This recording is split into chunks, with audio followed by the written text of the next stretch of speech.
আল্লাহ বলছেন ওয়ালাকাদ কাররামনা বানি আদম, এই পৃথিবীতে যত প্রাণী আছে সব প্রাণীর মধ্যে শ্রেষ্ঠ হচ্ছে বনি আদম। সুবহানাল্লাহ। আমরা বনি আদম।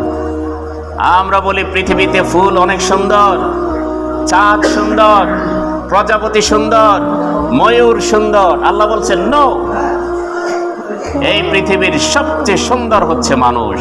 খালাকনাল ইনসানা ফি আহসানি তাকওয়িম, এই আয়াত কোরআনে আছে না নাই?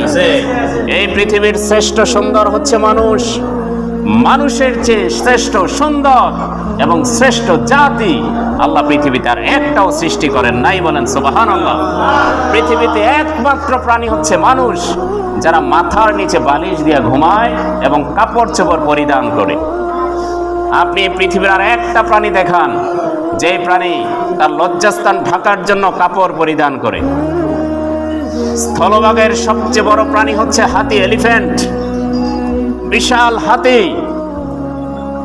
একটা হাতি ইচ্ছে করলে 1 মিনিটে কয়েক হাজার মানুষ মারতে পারবে, মেরে ফেলতে পারবে। কিন্তু কয়েকজন মানুষ মিলেও একটা হাতিকে মারতে অনেক কষ্ট হবে। সেই হাতি, এত বড় হাতি, কোনোদিন দেখছেন একটা হাতি লুঙ্গি পরে আছে? হাতি ঘুমানোর সময় একটা মাথার নিচে বালিশ দিয়ে ঘুমায় কেউ দেখছেন? সমুদ্র জগতের সবচেয়ে বড় প্রাণী হচ্ছে নীলতিমি, ব্লু হোয়েল। একটা নীলতিমি পৃথিবীতে 500 বছর পর্যন্ত বাঁচতে পারে। বিশাল বৃহদাকার দৈত্যাকার এক একটা স্টিমারকে একটা নীলতিমি পানির নিচে দাবাইয়া দিতে পারে।